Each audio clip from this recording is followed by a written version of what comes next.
This is Peter. Peter is 7 years old. The year is 1929. Look at that smile. Why is he so happy? Well, before this picture, moving from one foster home to another, Peter's memories are of being cold and spitting to get attention. But here, for the first time, he's happy. Peter has been adopted. He has a family, a home. He doesn't know it yet, but he will go on to impact thousands of lives because he will find a leader inside himself. And not in spite of his start in life, but because of it. We'll come back to his story a bit later. Leadership is sometimes, often, viewed as exclusive, the reserve of politicians or chief executives. This perception creates a sense of scarcity, that somehow leadership is for the chosen few. But what if the opposite was true? That leadership was not about status and position, but actually it was about action and impact.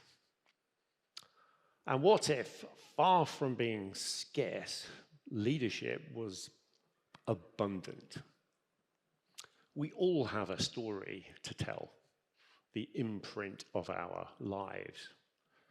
And by finding your inner leader, you can turn that story into a force for good. Well,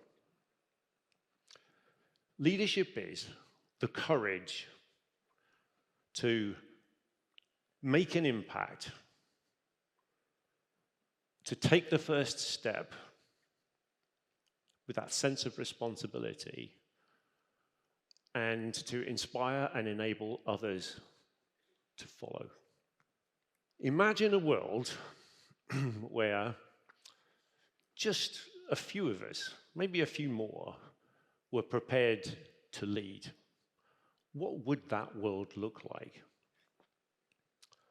I want to share with you 3 stories of everyday leaders who prove that leadership is in fact everywhere, and that these people quietly, powerfully demonstrate the difference we can all make.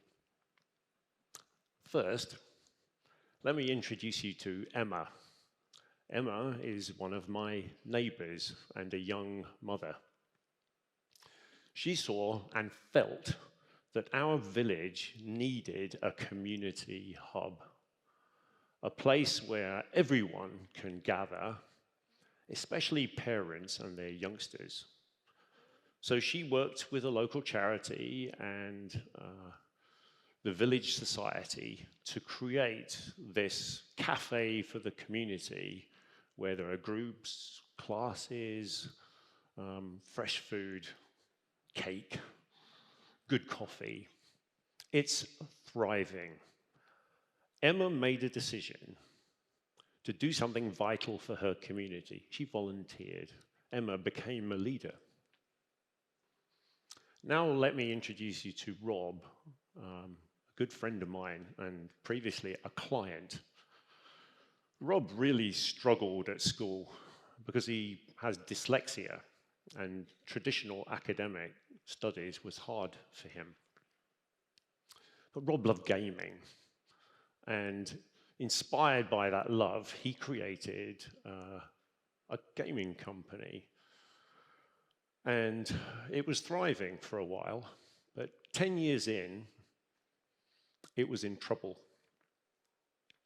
The good news for Rob was that his dyslexia had taught him something important.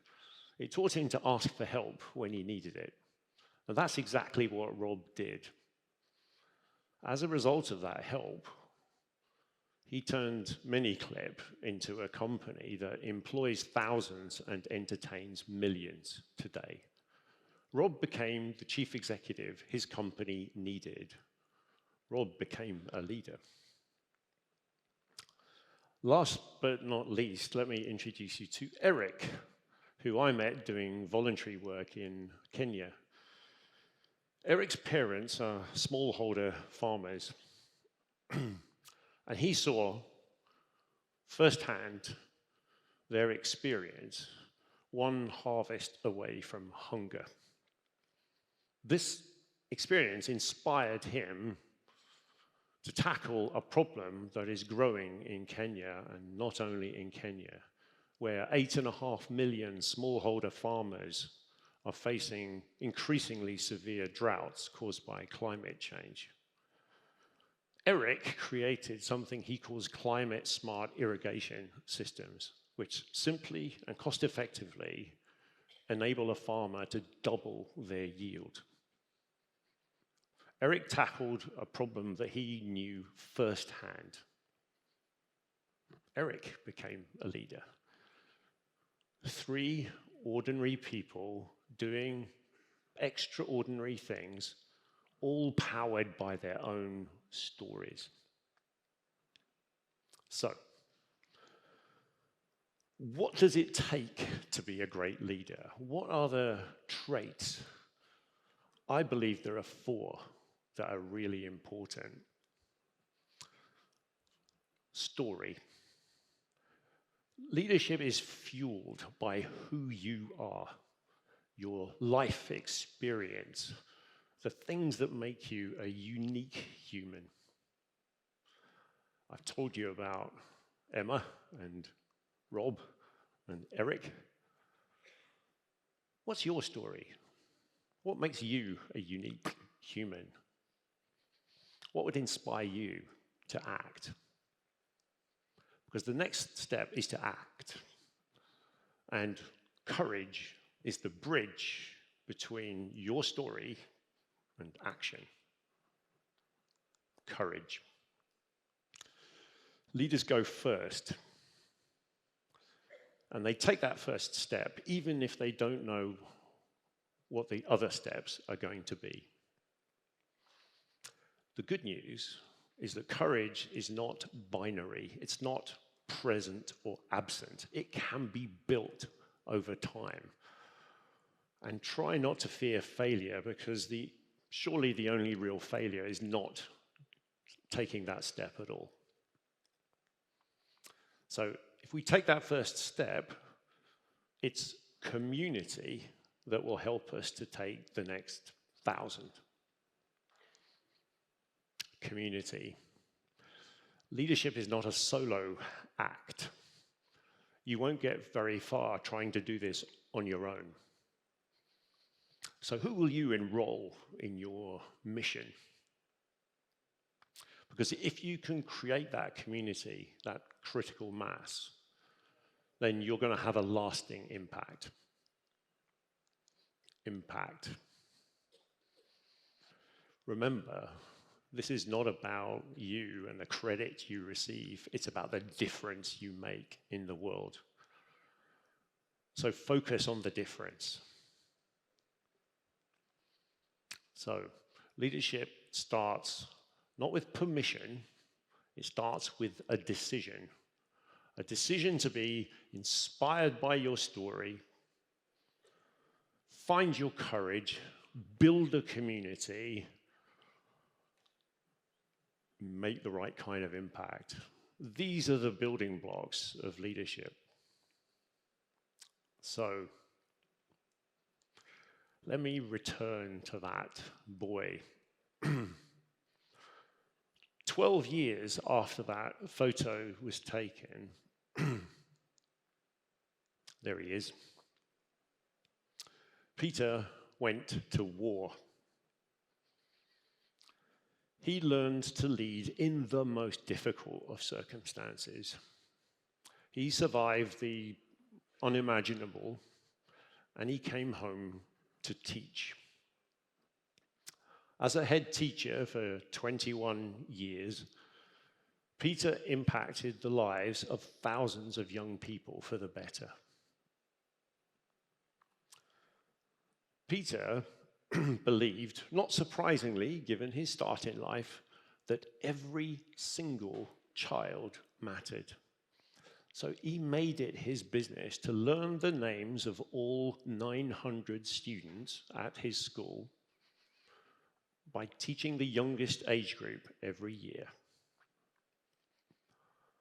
He didn't just know their names, he learned about their lives, their parents, their hopes and dreams and their struggles.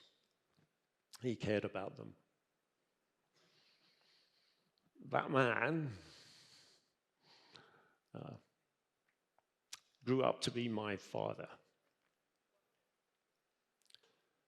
He taught me that leadership is not about status and position, it's about courage, community, and impact.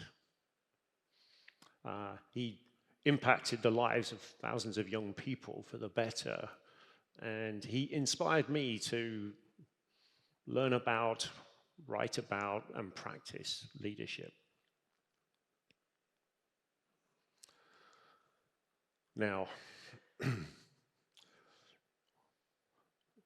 when you think about everyday leaders, they're driven to make an impact, a question comes up for me. Why do they do it? You won't get rich from running a community hub or being a head teacher. Well, our survival has always depended on our capacity for collaboration and contribution. In fact, we are biologically hardwired to make a difference in our community. You see, in our evolutionary past, individuals who made a contribution to their community, whether it was helping others, supporting others, protecting others, sharing resources, solving problems, these individuals not only enhance their own chances of survival, they enhance their tribes' chances of survival. So it became encoded in our biology, and it taught us skills like altruism, empathy, cooperation, truly human skills. So,